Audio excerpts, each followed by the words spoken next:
It's Wednesday, and welcome to another episode of Ecoville. I'm your host, Nosigelelo Kwaka. We are joined by Blessing Matasva, who is our special guest today. He is a social, economic, and climate justice activist, as well as the team leader at Green Institute Trust. This is a youth-led organization working on climate change mitigation and adaptation, climate education and awareness. It was founded in 2018, and the organization engages communities and marginalized groups on climate resilience, lobbying, and advocacy for policy change in line with the Sustainable Development Goals. Today, we want to talk about climate change education and awareness and some of the programs they are undertaking in different schools. Welcome to the program, Blessing. Welcome, listeners. Thank you for the invite. All right. So please tell us more about your organization and its goals and objectives. Thank you so much. Green Institute is a community-led organization that is operating in Chipinge district. Our main thematic areas involve climate action, women empowerment, and public health. So our goal as an organization is to mainstream environmental issues and women issues into climate change adaptation mitigation strategies in economic and social development at all levels through multi-stakeholder engagement, especially in marginalized communities. And our target area is marginalized groups that are women, those with disability, children, and the rest of rural dwellers. So the mission of Green Institute is to ensure sustainable development in a climate-proof community through engaging all stakeholders, recognizing the vulnerable nature of Zimbabwe's natural resources and society. We, as an organization, we envision a climate change resilient communities in Zimbabwe in general. So as an organization, we have been doing livelihoods projects that are climate proofed, especially considering that our district was heavily affected by Cyclone Idai. Then recently, the whole country has been affected by COVID. So we, as an organization, we are also trying to empower women through resilient projects. We are also doing climate change education in schools and in communities so that everyone is not left behind. We include everyone in climate action since it affects everyone. Thank you. All right. It's good to understand what your organization does and what you're focused on. I want to actually today zero in on climate education and awareness in schools. Can you please explain what this program entails? As an organization, we believe that climate change affects everyone, and everyone has a role to play. So the current curriculum has some gaps, especially on issues of climate change. I know many organizations are also advocating for a climate change education to be a subject in both primary and secondary education, so that people really affected, since it's now a global pandemic that we are facing. So as an organization, we decided to play our part so that we empower our young learners in both primary, secondary, and also community on climate education. So our approach is that we do sessions at schools discussing various concepts for climate change, for them to understand what is climate change, what role they can play as young people in climate action, and what they can do in their communities so that each and everyone understand the concept of climate change. So in Chipinge district, so far we are working with 10 primary schools and 10 secondary schools. We go there, we educate them. Sometimes if we have got the resources, we also try to play some videos on climate change and we discuss afterwards.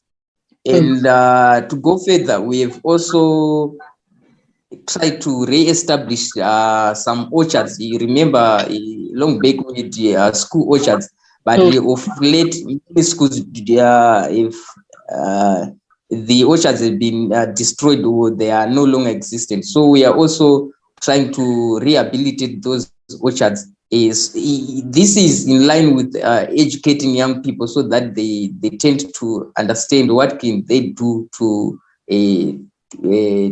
play a part in climate action. So after explanation, we understand why it's so important to teach young people about climate so that they are aware of what's happening to the climate. But I understand that your organization is based in Chipinge. So I wanted to understand, is your program only centered to schools in that region, or it's something you are doing across the country?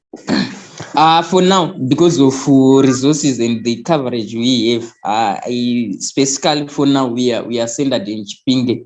But if we get more resources, and also if we get more opportunities to go online, we intend to cover more districts. So I wanted to add something. I forgot to say that we also held a quiz competition last year as part of our climate awareness in our local schools in Chipinge. But we intend this year to make it even bigger, to cover each and every school in Chipinge district. So, okay, I hope there are actually plans to funds permitting to expand your program. And then, yes. Okay, how long have you been carrying out these campaigns, and how successful do you think they are? These campaigns, this is our third year in a row carrying these campaigns. To us, it's been a success story because we've managed to establish environmental clubs. We in most of our schools they are being very active, and we always go and meet them. They are also even initiating projects that are beyond this tree planting that we're doing. For instance, recently at Mount Selinda High School, they want to start a beekeeping project. That is, to them, it's Mount Selinda is close to Chirinda Forest, so they are saying for us to protect the forest, we can start our own project that is also livelihood based. At the same time, it's a bit of forest conservation. So we see a very success story. To add also, we on our success story, we have increased our coverage to other schools that we haven't reached, and the acceptance rate is very high because one thing that I can tell you is long back 10-15 years ago, climate change was something that was very scientific, but recently people can now relate these erratic rainfall patterns that we are facing, these cold winters that we are facing, the cyclones, the earth tremors that we hear each and every month. So they can relate now to the things that are happening, and so it's easier for us to penetrate. All right. Just to take you back a bit, you spoke about reviving orchards in the schools, right? How many orchards have you managed to revive in these schools? Yes. So what we have done, I want to applaud the Madam Veronica Jagaras, the board chair for Forest Commission. Last year, she donated to our organization 1,000 trees, 1,000 fruit trees. So these trees we managed to distribute them into our clubs in a number of schools in Chipinge.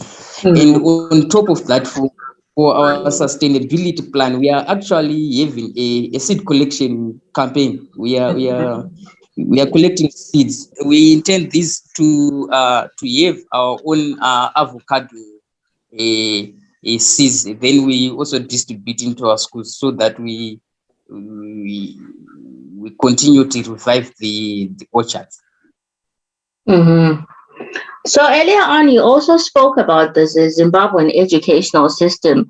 I want to read a quote I got from your website. You say, education is crucial to promote climate action. It helps people understand and address the impacts of the climate crisis, empowering them with the knowledge, skills, values, and attitudes needed to act as agents of change. So, as you assess the Zimbabwean education system, do you think it promotes climate education or environmental awareness in primary or secondary schools? I can say yes. Well, if you can relate, there was a climate change policy that was recently launched. It entails to mainstream climate change in primary and secondary schools. Mm-hmm. So there's a will and there's a, especially I want to thank the guys in the Ministry of Environment, the Climate Change Department. It is done well in trying to promote climate education in schools. But now the problem is there is no, can I say, a specific subject in nature that speaks about climate change. It was a subject that was maybe synergized with other things. So as an organization, we now want a climate change education to be a standalone subject so that many people can understand it.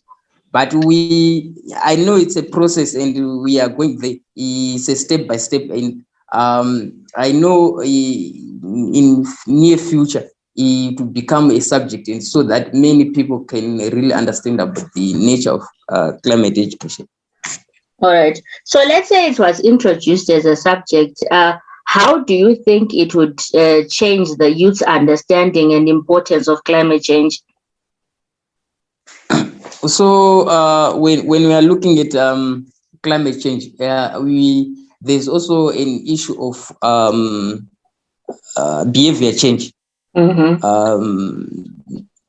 I can give you a good example that if you cut a tree, how many people think about planting a tree? Just planting a tree, you said, I've cut 2 trees, let me plant 7 trees. Mm-hmm. In rural areas, I know firewood is the primary source of of energy. How many people think that let me not cut the whole tree, let me just cut a branch so that the tree continue to survive.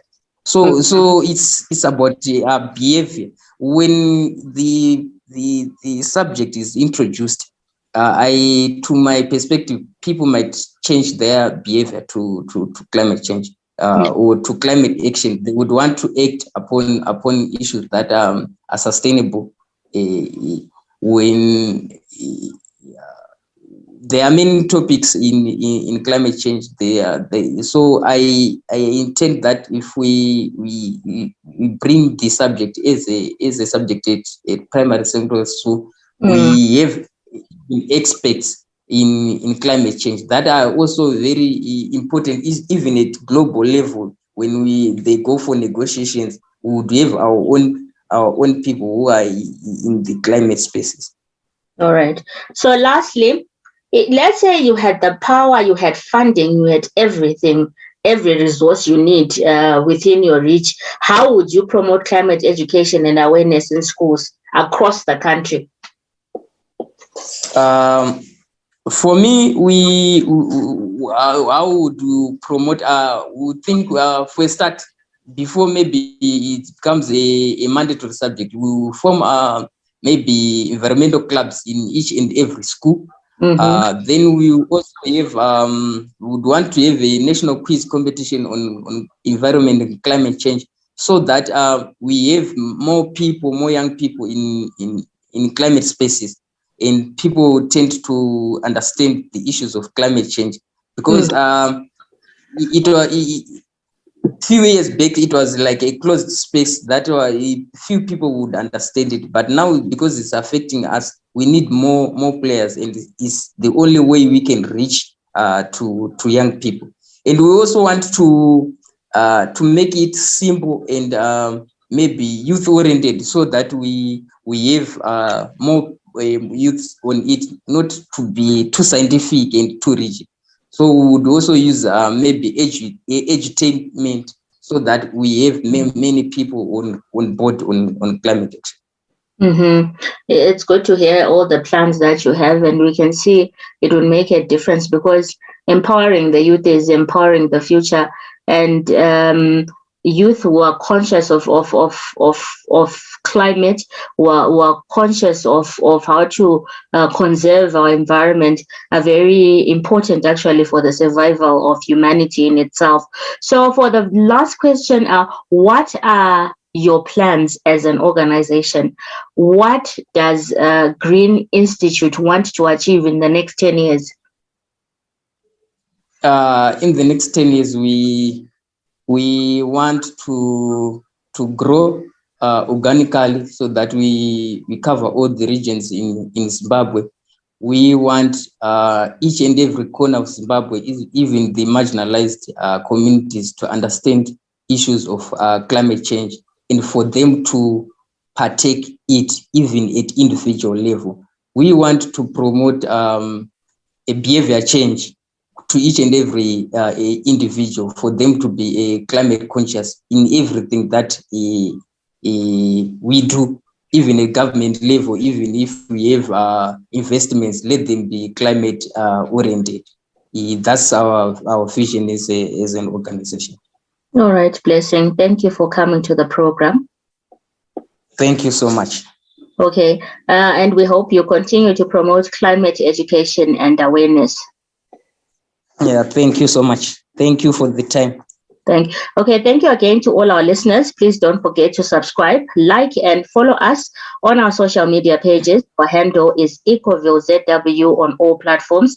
Join us next week for another episode. I'm your host, Nonsigelelo Kwaka.